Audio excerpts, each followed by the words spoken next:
Welcome back. All right, so I just want to start with a disclaimer. I know what I'm going to say today will offend a lot of you, but just understand that just because you're offended by something, that does not make it not true. I've been on trading desks. I've seen how interns are treated and what they're judged by. So just hold on to your seats, all right?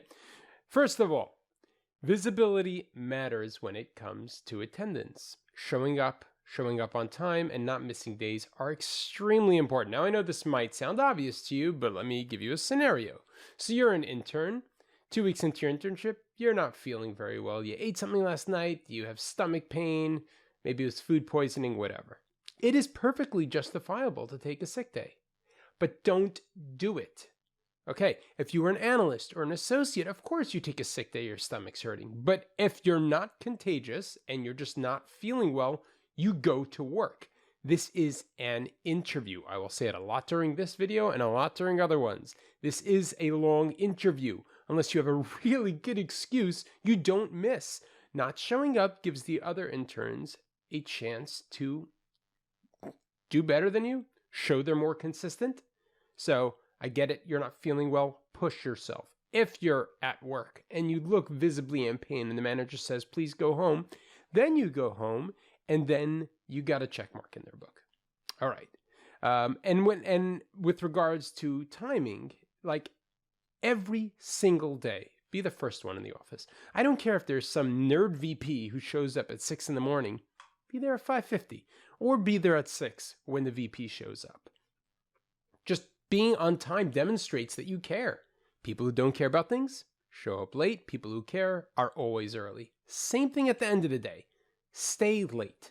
Now I know, okay, there are hours and people are going to hate on this message. What are you talking about? Interns have lives too. They have school also. Yes, I get it. But you're trying to make a good impression. If you leave every day before the manager or the head of the desk, how's that going to look? I mean, when I worked at Morgan Stanley, I would notice the head of the desk every day. As he was leaving, he would get up, he'd look around, and then he would leave. What was going through his mind? I don't know. But I know that he noticed who was at the desk. And the interns were great. They would always sit there until everyone left, and then they would pack up. Now, it doesn't mean you have to sit around and twiddle your thumbs or even do intern work.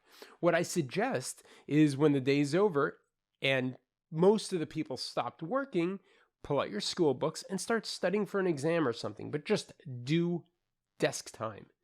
Put in the time in the morning and in the evening, and don't take days off. No vacation days, and only sick days if you're really not feeling well.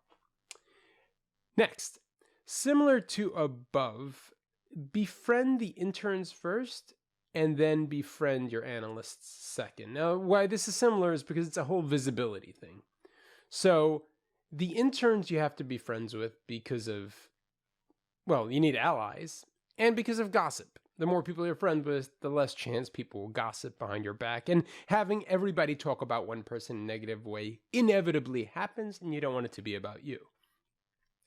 The analysts, well, because the analysts are the most senior friends of interns. Since they were recently interns, they understand interns best, and I find that most often interns usually buddy up with analysts and have really good friends. So if you're friendly with the analyst pool as well as the intern pool, chances of you being gossiped on are pretty low. Like another example, we were just talking about timing, right? So when I was on the trading desk, there was this individual who showed up late a handful of times, say 3 or 4 times. And what happened is the interns were huddling and gossiping about it. I can't believe he keeps showing up late. It's like, people are going to notice. And I went over to them and said, hey guys, what are we talking about? And they were all uncomfortable. And then one person finally piped up, and we were just talking about how, what's his name always shows up late. So I was an associate, not an analyst. I know the analysts probably got a lot more details, but that's not good. That's just like this little fire of gossip starting, and it's going to grow and grow and grow. So this comes from timing as well as it comes from having friends. If this individual, I know he was pretty siloed, if he had friends in the intern analyst pool, they might defend him. But also him not showing up on time kind of, did him in. All right, and finally, help out other interns. Now, I know in other videos, I said try to focus on your tasks and not to do extracurricular stuff. I would argue that helping other interns with their projects and their tasks is not extracurricular. It's actually your day-to-day responsibility. And here's why. As a full-time hire, nobody wants to hire a full-time hire who just cares about his or her own work. They want someone who's a team player. And if a manager is looking down at the intern pool and sees this one intern who's always helping out the other interns, sitting at their desk, answering their questions, helping them with projects, listening as they role play stuff, that intern will be viewed as a leader and a team player. And that's really good for hiring marks. So the interns will love you, which is great for the reasons we mentioned above, as well as management will notice that you are a true team player and they will be very excited to hire you. Good luck. I'll see you guys next week.